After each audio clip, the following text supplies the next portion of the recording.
Hello guys, آپ تمام ناظرین کو ہمارے یوٹیوب چینل کرائم رپورٹر پر خوش آمدید کہتے ہیں۔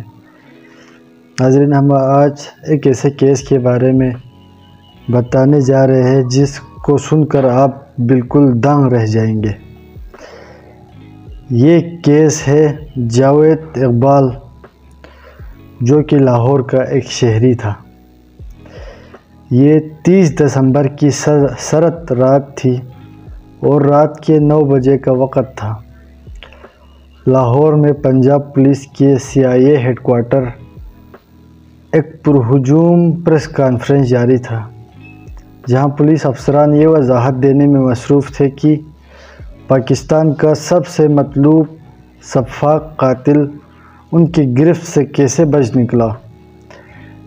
ٹھیک اسی وقت کچھ ہی فاصلے پر لاہور کی معروف شاہراہ ڈیوس روڈ پر جنگ اخبار کے دفتر کے سامنے ایک رکشہ رکا، جس سے اترنے والا شخص کو دیکھ کر کوئی یہ اندازہ نہیں لگا سکتا تھا کہ بظاہر معذور نظر آنے والا یہ ادھیڑ عمر آدمی ہی وہ سفاک قاتل ہوگا جس کا چرچا گزشتہ 4 ہفتوں میں پاکستان سمیت پوری دنیا میں ہو رہا تھا۔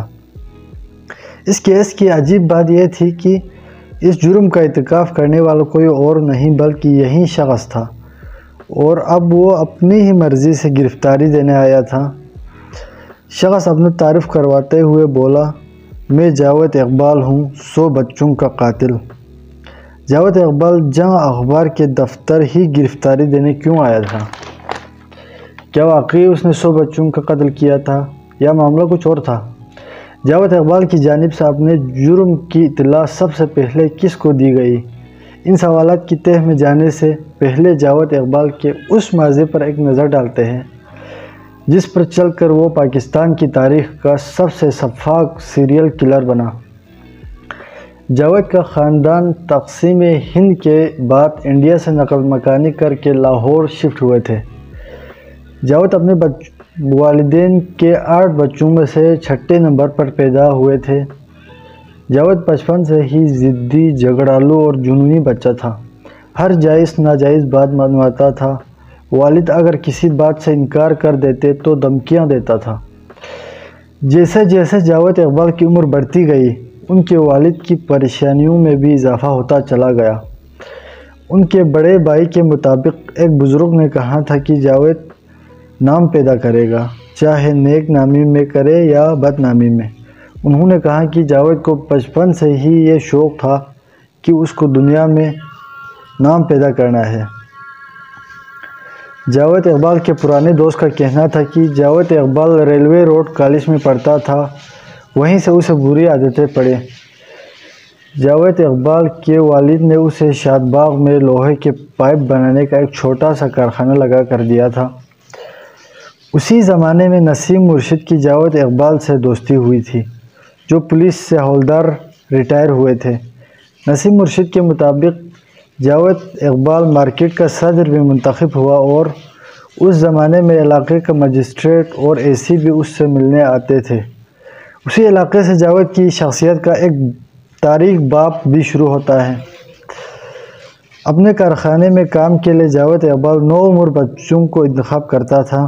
کارخانے کے باہر جاوید اقبال نے بچوں کو متوجہ کرنے کے لیے سانپوں اور مچھلیوں کی دکان بھی کھول رکھی تھی، اور علاقے کے بچے سارا دن اس کے گرد جمع رہتے تھے۔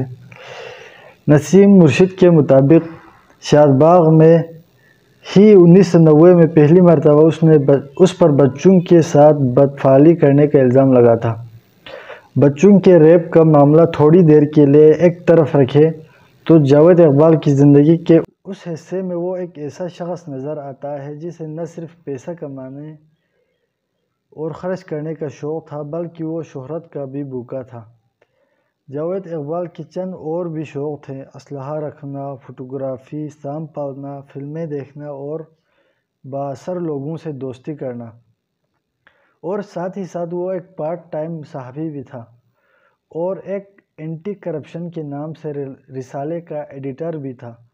اسی رسالے کے ذریعے جاوید نے بہت سے پولیس والوں سے دوستی کی 1993 میں جاوید نے رانا ٹاؤن میں کئی کنال جگہ خریدی اور وہاں ایک بنگلہ بنایا جہاں وہ کام کرنے والے بچوں کو رکھتا تھا۔ اس کے پاس ایک جیپ بھی تھی جس میں وہ بچوں کو مری تک سیر کے لیے لے جاتا تھا۔ سن 1998 میں جاوید کے ساتھ ایک ایسا واقعہ پیش آیا جو اس کو موت کی دہانے تک لے کر آیا۔ بعد میں اسی واقعے کو بنیاد بنا کر جاوید اقبال نے 100 بچوں کے قتل کا منصوبہ بنایا۔ جاوید اقبال نے اپنی ڈائری میں اس بارے میں کچھ یوں لکھا: میں 15 ستمبر کو مینار پاکستان کے لیے گیا۔ میں نے ایک 18 سال کا لڑکا دیکھا، کام کا پوچھا تو وہ راضی ہو گیا۔